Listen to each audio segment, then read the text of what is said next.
The moment I succeeded in winning over the brooding male lead, I chose to exit the world. I didn't hesitate for a second, not even when he begged me, broken and humbled, to stay. Later, back in the real world, my life fell apart. The system found me again.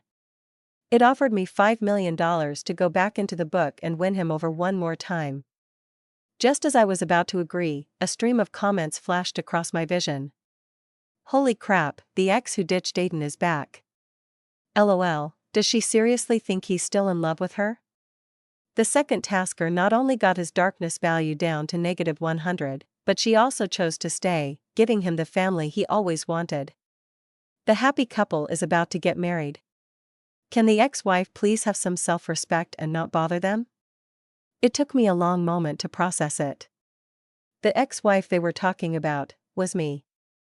Beside me, the system was still buzzing in my ear, trying to sell me on the deal.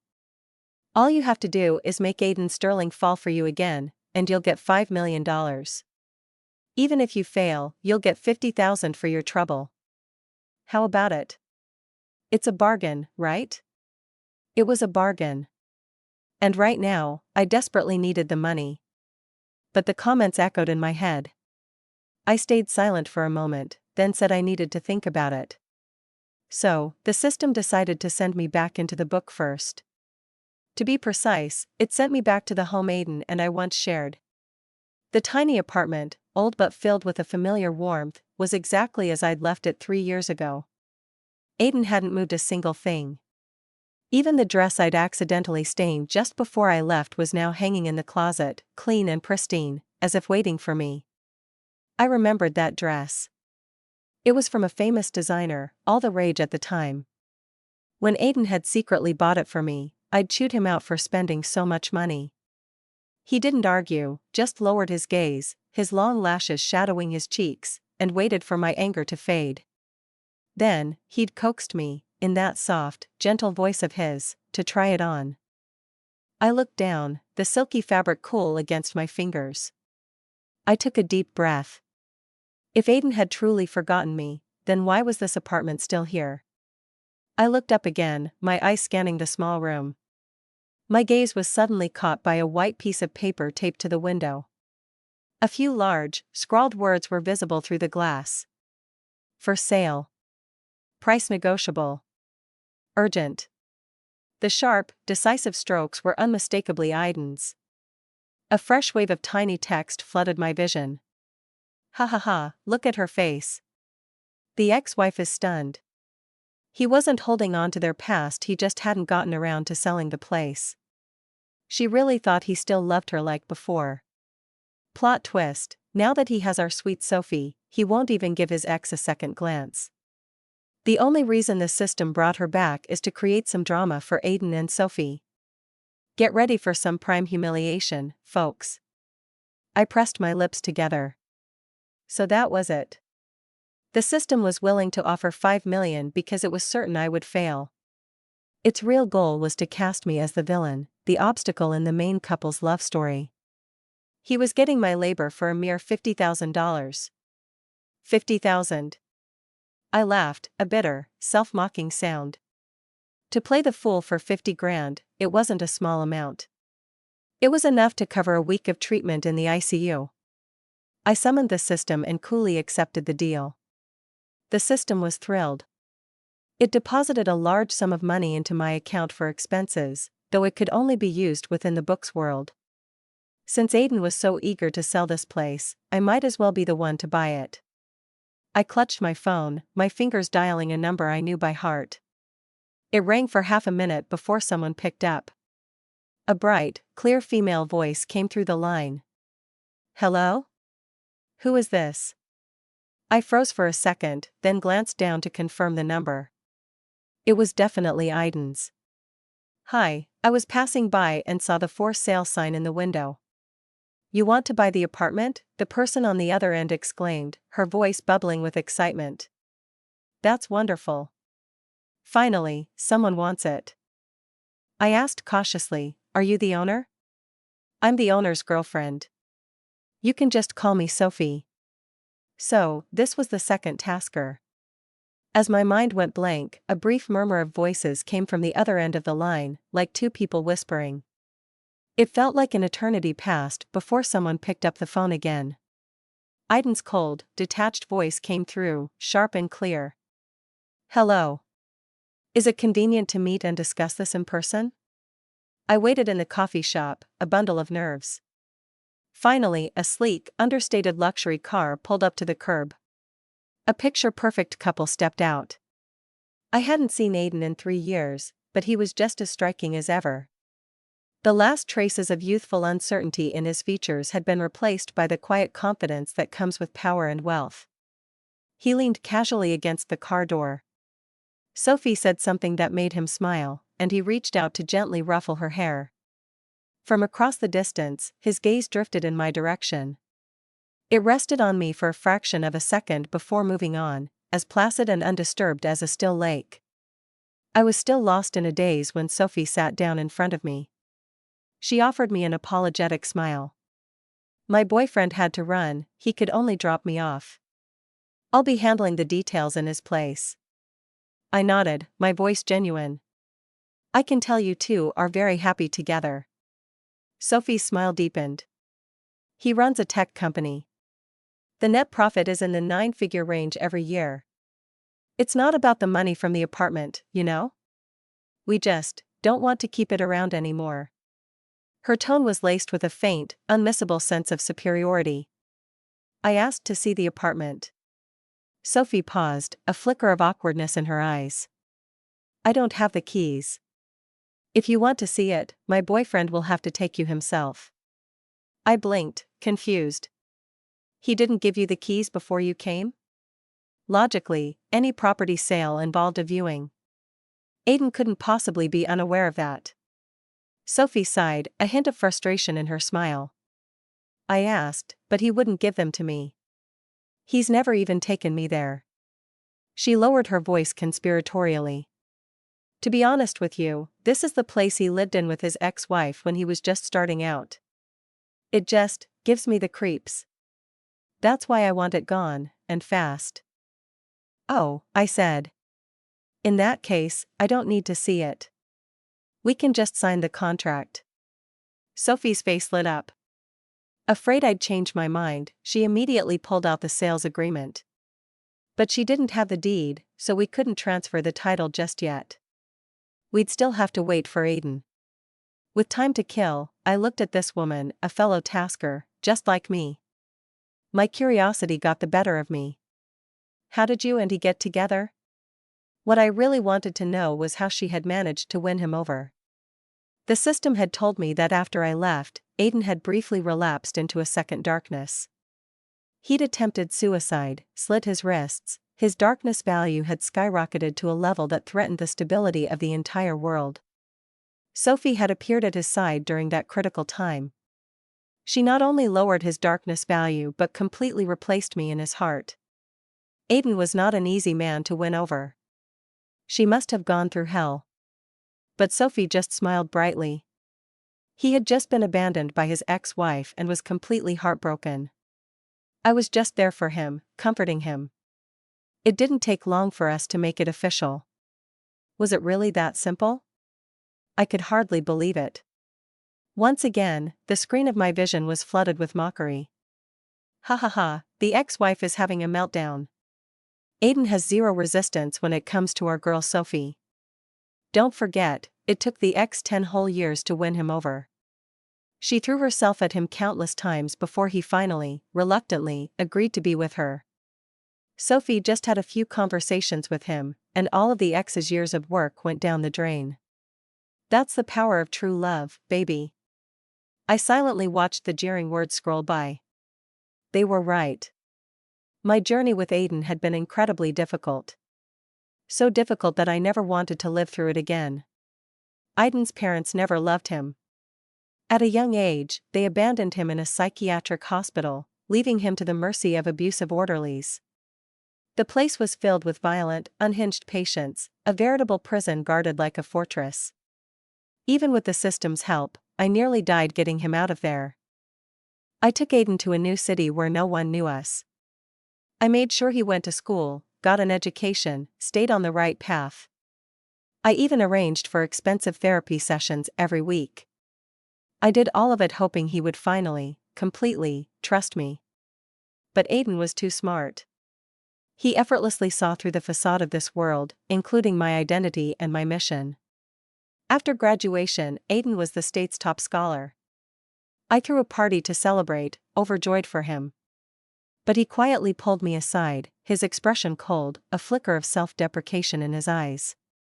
"You're doing all this to win me over for your mission, aren't you?" After the initial shock, I sighed, my voice catching. "I'm in love with you. That's my mission." Aiden scoffed, clearly unconvinced. My heart hammered in my chest. I pressed my head against his chest, my voice a small murmur. "Aiden, please, don't get hung up on all that. These last few years, they've been so hard. You have to hurry up and make my life easier." My voice broke. "I really, really love you. Please don't question me like this again. It hurts too much." After college, Aiden started his own company. We moved into that tiny, run-down apartment. It had no heating in the winter. I was always cold, and my feet would get so numb they ached. Every night, Aiden would massage them for me, his eyes red with unshed tears, silent but full of pain for me. By then, we were married. His life goal had shifted from building a tech empire to destroy the world to the mundane task of making enough money to buy his wife a house. We hustled during the day and held each other in that small bed at night. I remember being harassed by an investor I was trying to win over. I didn't dare tell Aiden, so I just walked the streets alone, crying. Another time, when a rival company came after us, I stood in front of Aiden without a second thought, taking the blow that sent me to the operating room. I don't know how many times I went through things like that before Aiden slowly, painstakingly, fell in love with me. And compared to my decade-long effort, Sophie had done it in just 3 short weeks. She'd brought his darkness value down to -100 and pushed his affection meter all the way to 100%. Sophie was still chattering on about the sweet little moments she shared with Aiden. She said it was love at first sight for him. I swallowed the lump in my throat and took a sip of my milkshake. "Has he ever mentioned his ex-wife to you?" Sophie thought for a moment, then a triumphant smile spread across her face. "Never. I think he's completely over her." I nodded. It was better this way. I didn't actually want to ruin their relationship. When Aiden showed up, I'd just act like I was full of regret, pathetically throwing myself at him. Given his personality, he'd probably be disgusted and push me away. Once he rejected me, I'd take my $50,000 and happily exit this world. As I was plotting, Sophie's phone rang. Her face lit up. "My boyfriend's meeting is over. He's coming to pick me up. We have a date tonight, so let's deal with the apartment tomorrow, okay?" I froze for a second, then forced a smile and a nod. "Okay, I'll just be going then." "Where do you live?" Sophie asked, grabbing my arm affectionately. "I'll have my boyfriend give you a ride."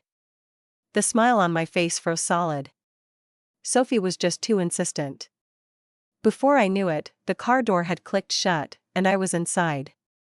The cool, clean scent of pine wood hung in the air. I could hear Sophie's sweet, playful voice as she showed Aiden her new manicure. Aiden was sitting right in front of me. From my angle, I could see his hands on the steering wheel, his knuckles sharp and defined. He kept his eyes on the road, but he responded to her every word. I glanced at the rearview mirror, at the handsome lines of his face, and felt a wave of disorientation. Aiden had never been this patient with me. When we were together, he was always so insecure, so full of dread. He knew about my mission and was terrified I would leave at any moment. He'd wake up in the middle of the night, startled, his hand frantically searching for me on the other side of the bed. I would have to soothe him, again and again, exhausted. "I won't leave you alone. I love you, and it has nothing to do with the mission." I kept telling him that lie, right up until the moment I left. He had cried then, clutching my hand, begging me not to go. Begging me to stay just a little longer, just a few more years. I had sighed and refused every plea. His face had gone pale, his eyes swirling with a storm of pain and madness. Why? Don't you love me? How can you just leave me like this? You said you'd never leave me alone. I gave him a bitter smile. I have someone I love in the real world. Aiden's eyes flickered up, catching my gaze in the mirror. He frowned. The car lurched forward with a sudden, violent screech of brakes. Caught off guard, my forehead slammed against the window with a dull thud, leaving a blooming bruise. Sorry, Aiden's voice was raspy. He turned his head slightly. We're here. It took me a moment to register. Oh, I said, managing a thank you. When I'd gotten in the car, Sophie had asked for my address, and I'd just blurted out the name of a random apartment complex. I arranged to meet Sophie next time and got out of the car. Aiden kept his eyes down, never once looking back at me. He didn't linger for a moment. The car's taillights vanished around the corner almost instantly. At the busy entrance to the complex, I wrapped my arms around myself and slowly sank to the ground. I don't know how much time passed. Then, the familiar luxury car pulled up again, silent and imposing, right in front of me. The window rolled down, revealing the sharp, defined profile of his face. Aiden stared at me, his expression unreadable. Get in. I'd expected Aiden to find a way to see me alone. I just hadn't expected it to be so soon. Too soon for me to prepare myself to face him. As we were locked in a stalemate, Aiden lifted a hand and lit a cigarette. I frowned instinctively. I hated it when he smoked. In the past, I would have snatched it from him without a word and stamped it out. And the Aiden back then was always so obedient. When I told him to quit, he never touched another one. He would never have been like this. He would never have sat there, shrouded in a pale haze of smoke, studying me so brazenly. I bit back my words, about to speak. The comments flooded my vision again. What's she hesitating for? Does she actually think he wants something from her? He's known she was back for a while. He just didn't say anything in the car because he didn't want Sophie to get the wrong idea. The only reason he's seeing her alone is to warn her not to run her mouth in front of Sophie. He couldn't care less about her. I stood rooted to the spot, the silence heavy around me. It was like a bucket of ice water had been poured over my head. The impulsive flicker of emotion I'd felt a moment ago was extinguished completely. I had no right to tell him what to do anymore. The hand resting on the car window, pale and elegant, dropped lazily. Aiden expressionlessly averted his gaze. As if remembering something, he crushed the cigarette with a flicker of derision. You want to buy the apartment, don't you? Get in. I'll take you to see it. The ride was silent. Aiden showed no intention of speaking. But my mind was a chaotic mess of scrolling text. Well, at least she knows her place. She took the back seat, knowing the passenger seat is for the girlfriend. He's supposed to be warning her, so why is he taking her to their old place? Don't worry, guys. He doesn't know her real plan yet. Once she shows her true colors, he'll be even more disgusted with her. When we arrived at the door, I couldn't help but speak. Don't you have anything to ask me? Aiden's hand, holding the key, paused. He glanced down at me, a brow raised, silently waiting for me to continue. I mustered my courage. Like why I came back. How long I'm staying. Or, why I want to buy this apartment. Not interested. Aiden looked away, his tone flat. I don't care who buys it. I'm erasing everything that has to do with you. As for why you're back. He stuffed his hands in his pockets and let out what sounded like a humorless chuckle. You're not planning to try and win me over again, are you? I was silent for a beat. What if I am?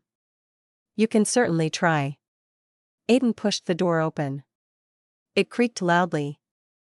The inside of the apartment was once again laid bare before me. A single beam of light cut through the gloom, illuminating dancing dust motes. Aiden stood just behind me to my left, the fabric of his coat brushing against my sleeve. He didn't speak, and neither did I. In the silence, it felt like we had gone back in time, to a perfectly ordinary afternoon during our marriage. We'd be coming home from the market, his fingers looped through a dozen plastic bags filled with my favorite foods and snacks. We'd be laughing and teasing each other all the way home. The moment the door closed, I'd leap onto him, wrapping my arms around his neck, giggling as I sought his lips. Aiden would lean back, exasperated but helpless, until his back was pressed against the door. He'd hold my waist and, with a sigh of surrender, kiss me back. A hand suddenly clamped around my wrist. I tensed.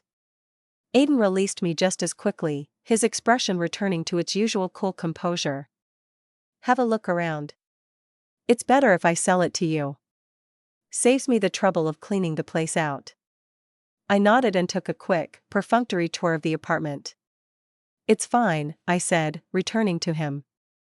I already told Sophie we'd handle the transfer tomorrow. Just give her the deed. You don't need to be there. Fine. Aiden agreed without hesitation. His tone paused for a second before he added, with slow, cutting sarcasm, and you don't have to be so guarded. If I had my way, I'd never see you again for the rest of my life. He arched a brow at me. The only reason I met you alone was because I was afraid you'd say something to Sophie. I don't want to make her unhappy. Do you understand? I took a slow, deep breath. I won't mention our past to Sophie. Good. Silence again. After a conversation like that, I knew I should have the decency to leave. But for that $50,000. My voice trembled as I spoke. Aiden, I was wrong. I never should have left you. A ripple of something disturbed the dark pools of his eyes. He narrowed his gaze, studying me, a thoughtful look on his face. Go on. I came back to make it up to you. And I realized I'm still in love with you. Could you? I looked at him, my heart pounding. Could you give me another chance? A dead silence fell over the room. The moment the words left my mouth, my vision was nearly obliterated by a tidal wave of jeering comments. I squeezed my eyes shut, a hot, shameful blush creeping up my face. After a long moment, a low chuckle echoed in the room. What's this? Did your comatose husband in the real world finally die, so you remembered your old backup plan? My head snapped up, a muscle twitching at the corner of my eye. My lips trembled with a rage I couldn't voice. Aiden saw it all, his dark eyes missing nothing. He raised an eyebrow. Sorry, did you not get the memo? I have someone I love now, too. His tone was light, dismissive. But those dark, intense eyes never left my face. My own eyes felt dry. I blinked hard. I know. Aiden seemed to smile, but it was devoid of any real emotion. In the end, he simply turned and walked away, leaving me with the sight of his back as he pushed open the door. Yes. You have no idea how long I've waited for this moment. Ha ha ha, the boomerang came back and hit the ex-wife right in the face. She should just quit the system already. Even if she saves him 100 more times, he'll never love her again. But I guess he still has a soft spot for her. He left the key to the apartment so she wouldn't be homeless. Wait, what's that under the key? I blinked, my gaze shifting to the clear plastic cover on the small table. Aiden had indeed left the key behind before he left. Underneath the tarnished brass key was a small red booklet. Holy shit. Am I seeing things? Is that the deed? Why would he leave the deed with her? Shouldn't something that important go to Sophie? My hand trembled as I opened the booklet. The comments in my vision suddenly went quiet. On the deed, there was only one name. Mine. I suddenly remembered. When we bought this apartment, Aiden had been the one to handle all the paperwork. Knowing I would eventually have to leave, I had specifically told him to only put his own name on it to avoid any future complications. I guess he only listened to half of what I said. He had, indeed, only written one name. But it was mine. So this apartment was already mine. I didn't need to buy it at all. The comments flared back to life. I get it now. He did this so she wouldn't have to meet with Sophie again. Smart move. Makes sense. He's a self-made billionaire now. What's a small apartment to him? It's probably less than what he spends on a single piece of jewelry for Sophie. OMG, I'm dying. His love for Sophie is so real. They've been together for over a year, and he still won't even hold her hand. He's so respectful. I let out a self-deprecating laugh. So that was it. I summoned the system. The mission failed. Can you send me back to my world now? A question mark slowly materialized. Are you even trying? You think one little confession is enough to make him fall for you again? Where's that relentless spirit you had when you first tried to win him over? I sighed. I did my best. What do you consider trying? The system was quiet for a moment. Kiss him. On the lips. What? I gasped. If he pushes you away, we'll officially register the mission as a failure. You can exit the world and collect your $50,000. And if he doesn't push me away? The system paused. Then you have to stay in this world and see the mission through until you win him over again. Is this damn system crazy? And she actually agreed. What a pathetic excuse for a woman. No, I don't want Aiden and Sophie to fight. This is all her fault. I remained silent. In a world like this, someone had to play the villain. If it wasn't me, it would be someone else. I began to bargain. Since you're making new demands, I want more. 100,000. Not a penny less.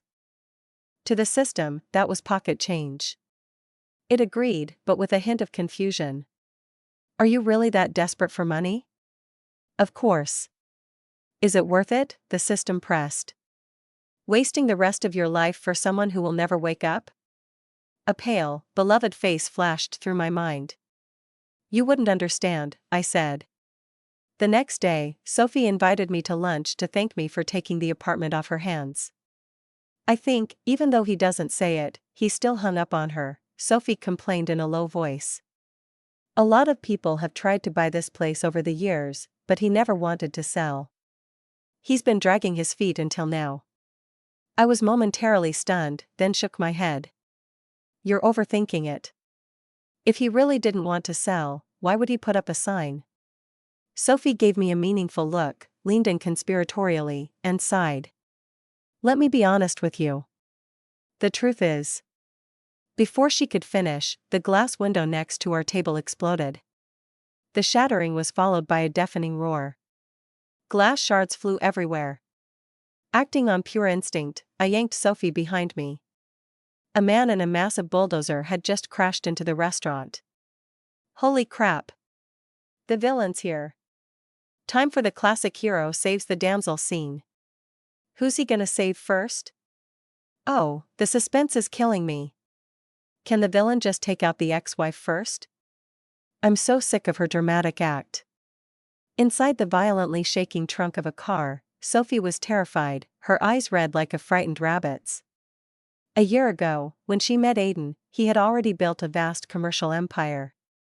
On the surface, he was just a tech mogul, but in this lawless, fictional world, his power was absolute. Under his protection, Sophie had barely faced a single hardship. But I was different. During the years I was winning Aiden over, he wasn't yet the powerhouse he was today. He couldn't always protect me. The business world was a battlefield of open attacks and hidden ambushes. Being kidnapped. I was used to it. I struggled to turn my body, touching her forehead gently, trying to calm her down. Outside, the villain had parked the car in a deserted lot. He grabbed an iron bar from the passenger seat and started walking toward us, his expression grim. Whoa, is he really going to hit someone with a pipe that thick? This is terrifying. That would hurt so much. Please don't let him hurt our sweet Sophie. Is this a bad ending? If Sophie dies, Aiden's going to lose it again. No kidding. He almost self-destructed when the ex-wife left. If something happens to Sophie. Looking at Sophie, who was curled into a ball, trembling with fear, I closed my eyes. Sophie had redeemed Aiden. She was the one who had saved him, who had given him a reason to live. If she died now. The moment the iron bar swung towards Sophie, I threw myself in front of her. The piercing wail of a siren cut through the howling wind. The pipe froze in mid-air, a hair's breadth from my face. Amidst a sea of question marks flooding my vision, I remained in a posture that suggested my head was about to be caved in, my eyes straining to see into the distance. Several police cars had surrounded the deserted lot. A door flew open, and Aiden practically leaped out of the car. The first thing he did was look at me. In my peripheral vision, I saw his expression go blank for a split second. His eyelashes trembled, but his face remained a mask. But his eyes were instantly bloodshot. The villain quickly weighed his options between me and Sophie. He grabbed Sophie, a sharp box cutter pressed against the artery in her neck. As she screamed, he dragged her backward, moving farther and farther away from me, even farther than he was from the police. The police swarmed him, creating a standoff. It seemed I was safe. Still shaken, I tried to stand up. The next second, someone threw themselves at me, pulling me into a desperate embrace. Aiden was shaking. He held me in an iron grip, so tight I could barely breathe. The collar of my shirt slowly grew damp. I wanted to laugh, but I couldn't. All I could do was what I had done countless times before, stroking his back again and again. It's okay. See? I'm fine. I told you I'd be okay. Why don't you ever believe me? The man in my arms didn't speak. His heart, which had been hammering against his ribs, finally began to slow under my touch. Didn't he hate the ex-wife? Why was his first instinct to hug her? Hate her my ass. You can't fake a subconscious reaction. It's obvious he's madly in love with her. Then what about our Sophie? Sophie's still in the hands of a psycho. A cold dread washed over me. I tried to pull away. Let go. Everyone's watching. Sophie is still in danger, we have to get her out of there. Even now, you're thinking about someone else? Aiden cut me off, his voice ragged, trembling with a restraint that was about to break. Why did you shield her? If I had been 1 second later, I wouldn't have died, I said quietly. Even if I die here, I'll just go back to the real world. But it was different for Sophie. Once a host decides to stay in the book, their real-world body dies. Their entire existence is confined to the story. If Sophie died in the book, she would be dead for good, in every sense of the word. Aiden's expression slowly hardened. Even his breathing seemed to turn to ice, leaving only a faint, moist trace of red at the corner of his eye. He looked down at his own trembling hands and laughed, a self-mocking sound. How pathetic. I was worried for nothing. I almost forgot you don't belong here. That's right, he continued, his voice laced with venom. You have your precious husband in the real world, don't you? You're probably dying to get back to him. I called for my system. But there was no response. My mind was a chaotic mess. Just as a splitting headache began to bloom, Sophie's voice suddenly echoed in my head. System. System. Get out here, she was practically screaming. You told me Aiden had gotten rid of all the villains. What the hell is this? I sighed silently. In the chaos, I had caught a glimpse of the villain's face and recognized him. He was one of the orderlies from the psychiatric hospital, the one who had used his size and position to bully the child version of Aiden. The night we escaped, Aiden had smilingly shattered both of the man's legs. If it hadn't been for the horrified, pale look on my face, the man's skull would have been next. In the years since, Aiden had faced countless major villains, all of them worthy adversaries in terms of intellect and status. He had completely forgotten that in some dark corner, this single, evil little shrimp still existed. He's a minor villain, a strange, emotionless system voice replied. He posed no threat to the male lead's career, so he wasn't on the list. He kidnapped you simply to kill you for revenge. After all, everyone thinks you're the male lead's one true love. Sophie's voice trembled with panic. I don't want to die. You have to save me. The system remained unmoved. When you signed the agreement to stay, you were informed of the risks. Our contract was terminated. I can no longer provide you with any assistance. Besides, weren't you the one who kept saying you'd fallen in love with the male lead? That you'd rather die than leave him?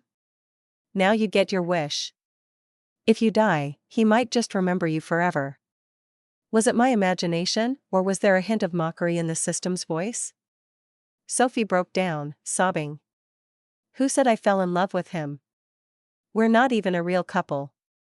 He only acts like he's in love with me in public.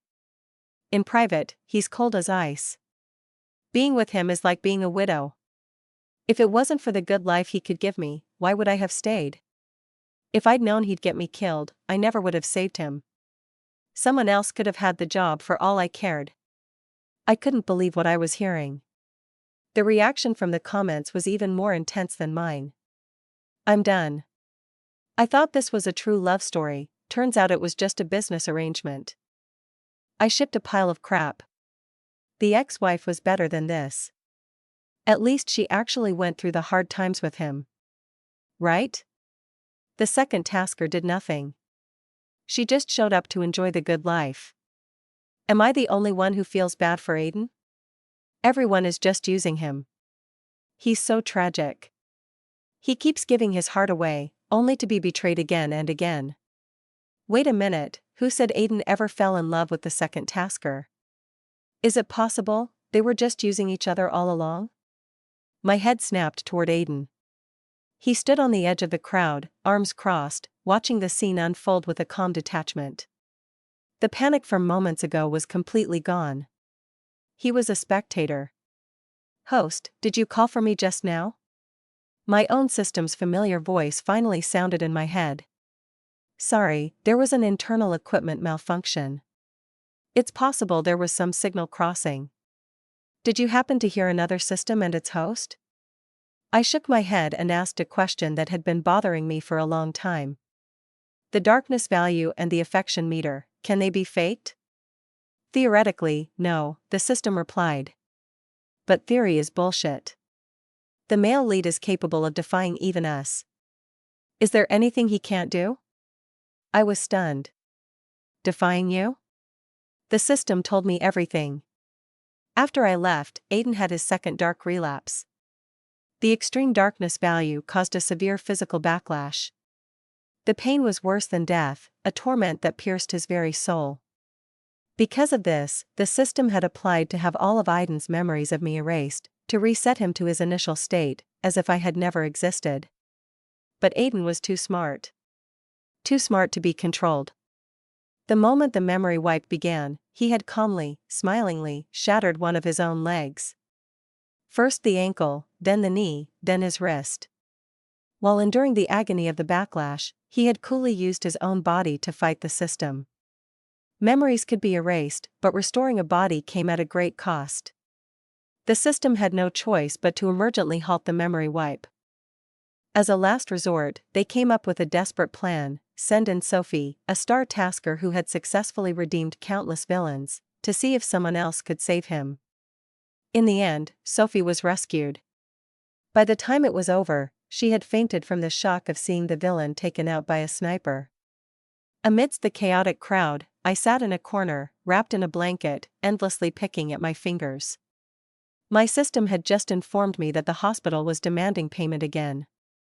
The money in my account would only cover 3 more days. Over the past few years, to pay for the exorbitant hospital bills, I had given up the career I loved, sold my house and my car, and spent every penny of my savings. I was drowning in debt. I worked numbly, day and night, just to make money, but I could never keep up with the hospital's bills. The system tried to persuade me again. Listen to me, stop this pointless effort. No matter how much money you spend, he's not going to wake up. He's important to you, but is he more important than you are to yourself? I stubbornly shook my head.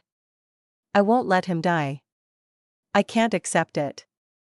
My distress caught the attention of someone nearby. A female police officer leaned down, her face full of concern. Why are you crying like that? Were you scared? Do you want me to take you to see a therapist? You can get back to your work. I'll stay with her. Aiden had walked over at some point. He looked down at me, his eyes swirling with an emotion I couldn't decipher. The officer hesitated. And you are? I'm her husband. Aiden showed her our marriage certificate. Holy shit. All this time I've been calling her the ex-wife, turns out she's the real deal. So he put on this whole tragic, brooding act, but he couldn't even bring himself to throw away their marriage certificate? What do I do? I was just hating on her, and now I'm kind of shipping them. I covered my eyes, my mind a mess. Aiden's voice was cold. Lena, who are you crying for? I didn't answer. Fine, don't tell me, he scoffed. It's not like I want to know anyway. A few seconds passed. Then he demanded, do you love him that much? I looked at him, my eyes red-rimmed, and slowly nodded. And do you love me? He asked again. I nodded again. Aiden was silent for a few seconds, then let out an exasperated laugh.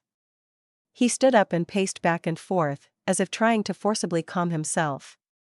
He punched a half-solid block of concrete, sending dust flying. The beautiful bones of his knuckles were now a bloody mess. He grabbed my shoulders, his voice a furious, gritted whisper. Lena, you're not even pretending anymore, are you? What are you thinking? Do you think I'm still the same man from 3 years ago, the one who would let you walk all over him? 3 years ago. The year Aiden loved me the most.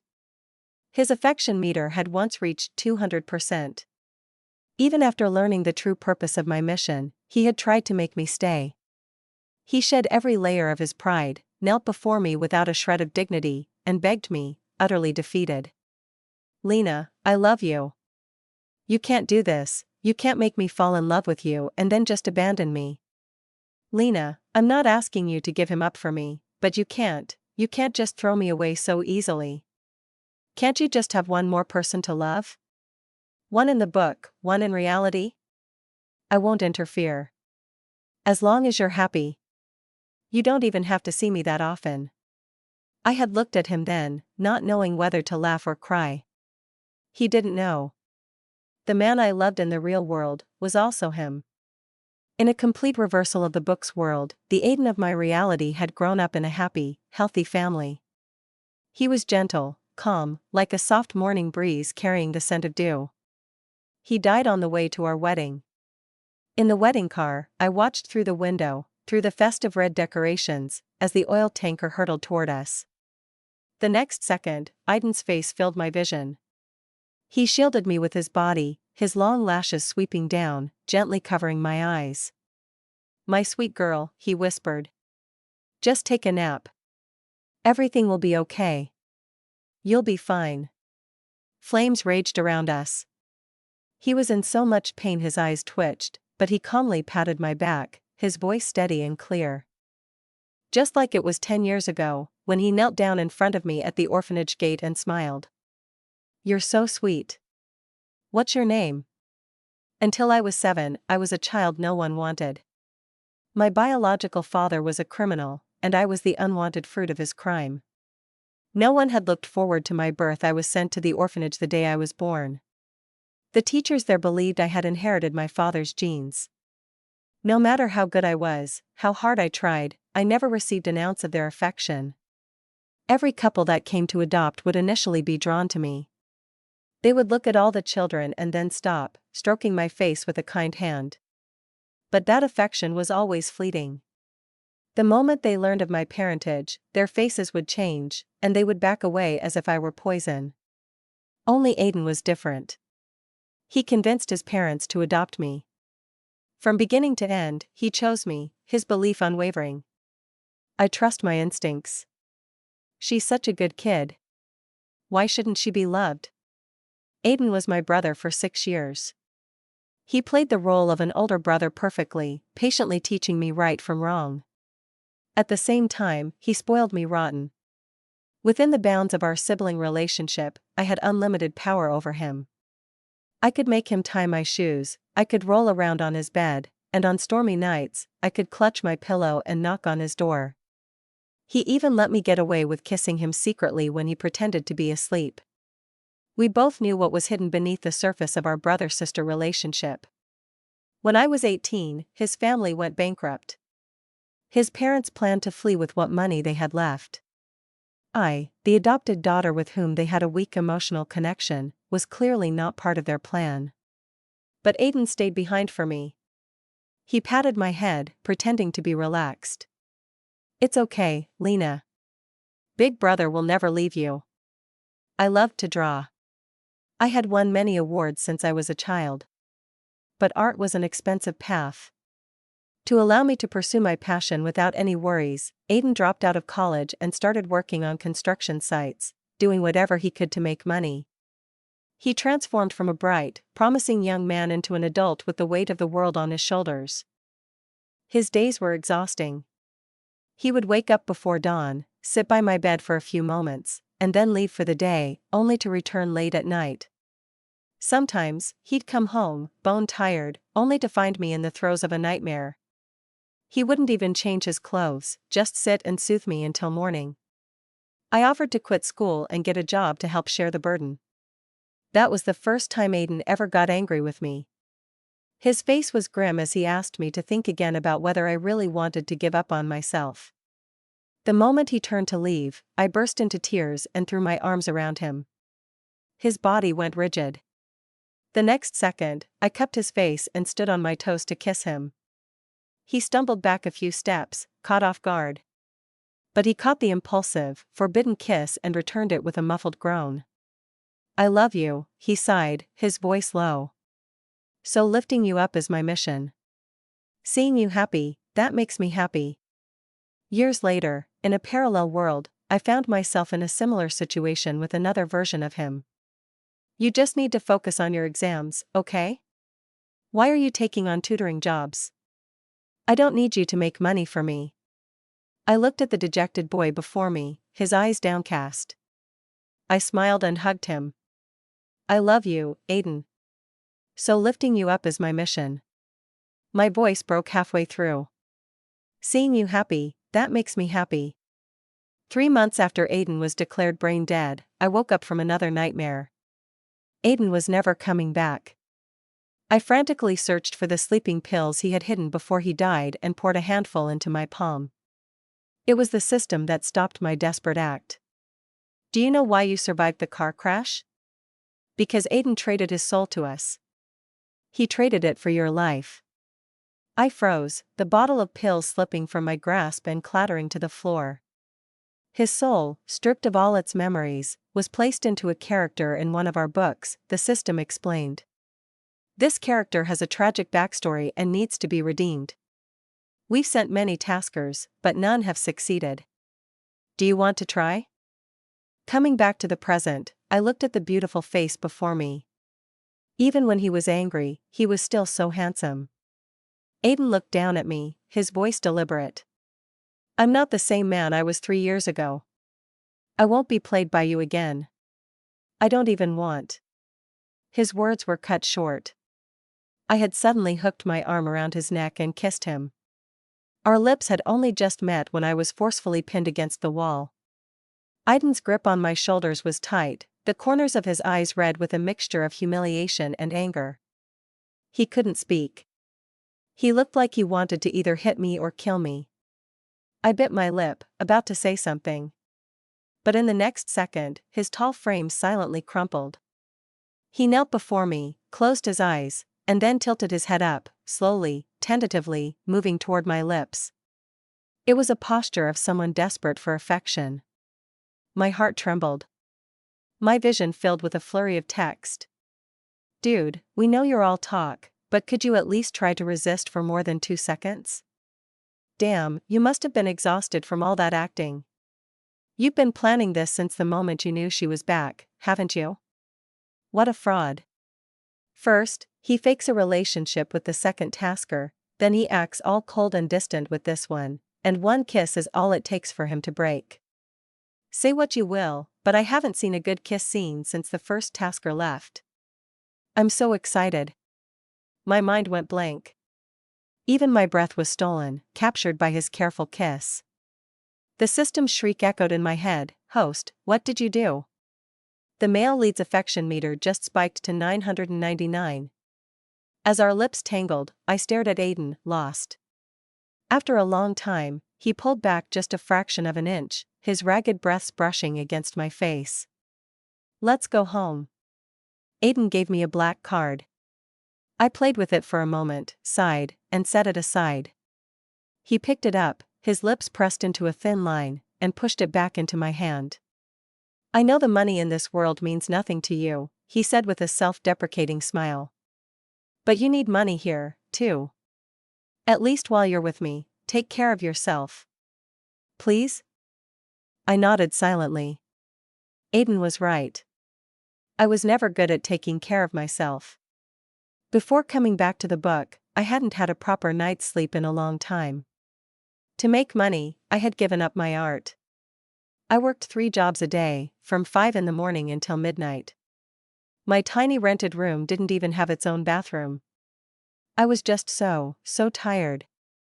So when Aiden laid me down on the bed, I fell into a deep, heavy sleep. It was the most peaceful sleep I'd had in years. I was completely oblivious, not even dreaming. I slept for a full day and night. When I woke up, I was curled up in Aiden's arms. He was gently patting my back, his eyes half closed, a rare look of tranquility on his handsome face. I rubbed my eyes and shifted to hug him more tightly. "How's Sophie?" "She took a sum of money from me and went off to travel the world," Aiden said flatly. My system had just filled me in. While I was sleeping, Sophie had demanded to see Aiden. Since she could no longer leave the book, he was her last hope in this world. I nodded, a teasing smile on my face. CEO Sterling is quite generous with his breakup fees. It wasn't a breakup fee, Aiden looked at me seriously. There was never anything real between us. It was a mutually beneficial arrangement. A partnership. A partnership? Her goal in this world was the same as yours, to redeem me. I adjusted my darkness value to help her complete her mission, and she stayed to play a part for me.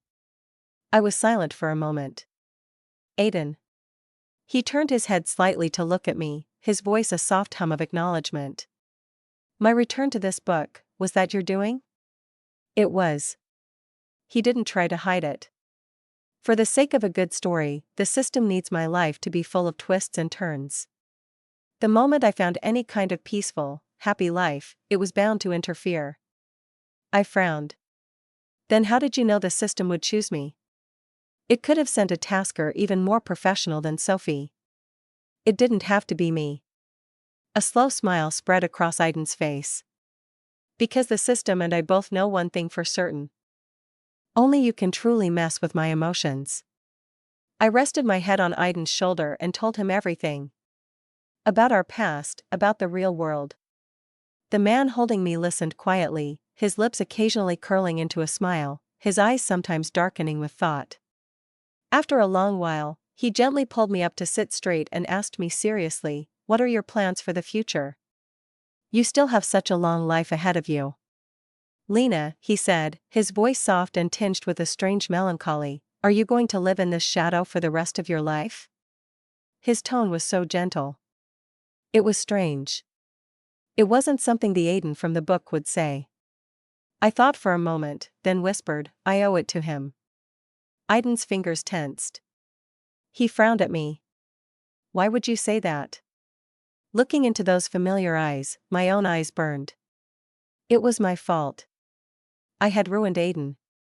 My feelings for him were never as pure as his were for me. From our very first meeting at the orphanage, I had actively sought his attention. When he bent down and reached out to touch my hair, I had leaned into his touch, my eyes shining. I had watched him turn to his mother and say, "Mom, look, it's like she and I were destined to meet." What destiny? He was just my ladder out of hell. I never believed I could be loved, and I certainly didn't believe he would unconditionally love a sister he wasn't related to by blood. so I deliberately got close to him. It was me. I was the one who silently lured him across the line between brother and sister. In their home, I used him to secure my place. After his parents left, I played the victim, making him willingly lift me onto his shoulders. Even offering to quit school and work, that was just a calculated move on my part. As I spoke, I broke down into sobs. Aiden pressed my head into the crook of his neck, comforting me. "Shoo, it's okay." "What else?" And that impulsive kiss. It wasn't the result of overwhelming emotion. I was just too greedy. I wanted to embed myself so deeply in his life that he could never leave. Aiden had wanted to wait until I was a little older to marry me, but I was too insecure. I was terrified that if I didn't have him tied to me, even for a second, he would disappear. So I used every trick I could think of to force him to marry me right away. If Aiden knew how I had schemed against him back then, he would probably regret dying to save me, wouldn't he? He wouldn't regret it. His calm voice pulled me from my thoughts. Aiden held me tighter and repeated, "It's okay." Even if he knew, he would never have blamed you. The mission was a success. The system transferred $5 million into my account. "Host, you once again have the choice to stay or leave," the system said in a coaxing tone. "If you stay, we can sign the agreement right now. Don't you want to be with him forever? This is your chance." It was the same choice I'd had 3 years ago. I was torn. The long dormant comments suddenly reappeared. "Don't do it. If you stay, you'll die. The system will get that $5 million in the end. Aiden is no longer under the system's control. They've sent people to erase him. If you stay, you'll be destroyed along with him. Damn it. If only someone could take down the corporation behind the system. It's all these capitalists pulling the strings." Exactly. They use his business genius and research skills to boost their own GDP, enjoying the benefits from the shadows, and then they just get rid of him when he's no longer useful. The system is so evil. "Lena, you have to leave. Take the $5 million and go live your own life." I stared at the comments, stunned. My mind went blank. If the Aiden in the book died, his soul would dissipate completely. And the Aiden lying in the ICU would be no different from a dead man. I scrambled out of bed in a panic, searching the entire apartment, but there was no sign of Aiden. Suddenly, a massive explosion rocked the city center. A towering skyscraper was engulfed in flames, the entire building glowing like a red-hot poker. "It's over. Aiden's still in there. I can't believe the system moved so fast. They used a bomb, didn't they? They're really going all out to kill him. Lena, just exit the world already." "Wait, where are you going?" I ran out onto the street, barefoot. The fire was spreading with terrifying speed. The air around me was a roaring, scorching wind. I remembered the oil tanker, just before it exploded. It was the same all-consuming sea of fire. I stared up at the burning building, my body numb. My love was in there. Tears streamed down my face, evaporating on my hot cheeks almost as soon as they fell. Through the shimmering waves of heat, I thought I could see Aiden's wavering silhouette. The fire was too intense, and his figure was already becoming indistinct. Oh no, the main entrance collapsed. It's too late. He could have escaped. He stayed behind to save that kid, and now he's trapped. He's on the first floor. He could get out through the back exit. If only he knew. The back exit. I pushed through the crowd and burst into the building, running like a headless chicken through the smoke-filled corridors. The comments lit up, guiding me. "Yes, yes, turn left. The fire isn't as bad over there. He's at the end of the hallway, around the corner. This is it. My ship is finally sailing." The moment the back exit collapsed in a shower of sparks and debris, I grabbed the corner of Aiden's shirt. He saw me, and his eyes darkened with a flash of anger. The fist at his side clenched, then slowly relaxed. I threw myself into his arms. He caught me, held me steady, and said coldly, and here I was, always calling you my sweet girl. You're not sweet at all. You're reckless. My sweet girl. My mind went blank. I hugged his waist tighter, my arms trembling as I looked up at him. He knew? When did he find out? Suddenly, I remembered waking up that day, the way Aiden had been looking at me. It was Sophie. She had told him. So he had remembered everything back then. Lena, have I not taught you to stay out of danger? Aiden scolded me, his face stern. I've been dead for years. How can you still be so foolish? Do you have any idea how much it hurts to be burned alive? A wave of fire rolled down the hallway toward us. He frowned, shielding me as he pulled me into a room and slammed the door shut. We were finally in a space with breathable air. But I still buried my face in his chest, refusing to let go. Aiden expressionlessly pulled me away. We need to talk. Why did you come in here? He asked, his eyes downcast. To save me? Or to die with me? I bit my lip, my hands clutching his. When I didn't answer, a small frown creased his handsome brow. After a moment, his tone softened. Lena, he said gently, I have never blamed you. You were never a burden in my eyes. You were a treasure. If it weren't for you, he paused, as if lost in thought, then shook his head. If I had never met someone to love, my life would never have been happy. But I used you, I whispered, looking down, my voice choked with sobs. I don't deserve any of this. But do you love me? What? Aiden repeated the question. All these years, have you loved me? It was a question he already knew the answer to. I love you, I said softly. But. There are no buts. That's enough. So what if there was a little deception mixed in with a lot of real love, he said. You were starved for affection your whole life. The fact that you could love at all, that was amazing. You don't owe me anything. And I don't owe you anything. You don't have to live with guilt and pain because of my death. You need to live your life. Tears finally broke through. I was so sad and so angry that I jumped up and started hitting him. How can you say something so heartless? He was telling me to give up on him. How could he be so cruel? Aiden laughed, his clean-cut face animated and alive in the flickering firelight. He caught me and pulled me into his arms, patting my back gently. You're only 26. You have so much money. You graduated from a top university. You're beautiful. I raised you so well. Is this one small request really too much to ask? He sighed, his voice low. I know you can't bear to let me go. But I'm already dead. Accidents, tomorrow, no one knows which will come first. Lena, he said, everyone has people who pass through their lives. He touched my face one last time. Let me be laid to rest. When you go back, bury me somewhere you can see me. I woke with a jolt, drenched in a cold sweat. It was the first night I had been able to sleep since returning to the real world. My phone chimed. It was a notification from my bank. My eyes widened in disbelief. $70 million. The system's voice, weary and faint, came through. Hey. That's the male lead's inheritance. In the book, it was 700 billion, but this is all we could withdraw. Clutching my phone, I felt a sense of wrongness. Even if it was only 70 million, it shouldn't have come to me. Whatever, I'm about to lose my job anyway, so I might as well tell you a bit more, the system continued, its voice listless.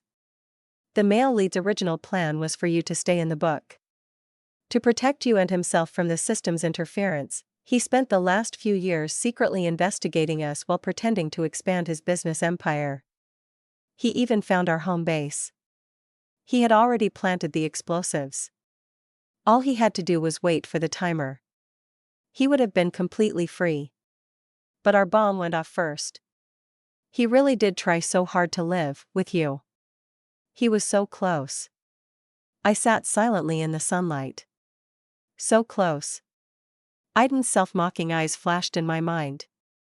accidents, tomorrow, no one knows which will come first. I was the one who personally disconnected Aiden from life support. I buried him in the front yard of my home. Every time I left the house, I would turn to the small mound of earth and say a proper goodbye. When I came home, I would crouch down and tell him all about my day. After a while, I thought the mound of earth looked too bare and lonely. Aiden wouldn't have liked it. So I planted a loquat tree on his grave. I went to England and studied art for 3 years. By the time I graduated, my paintings were already gaining some recognition. I didn't just paint, I taught, sending off class after class of bright, energetic students. During school breaks, I traveled the world, sketching and painting. In every new place I visited, I would paint a portrait of Aiden. As the years passed, the loquat tree grew from a tiny sapling into a tall, sprawling tree, its branches spreading out like a giant, protective hat. Aiden, I whispered, looking up at the tree that seemed to want to embrace me. My eyes grew misty, but I smiled. You can rest easy now. Look at me. I'm so happy.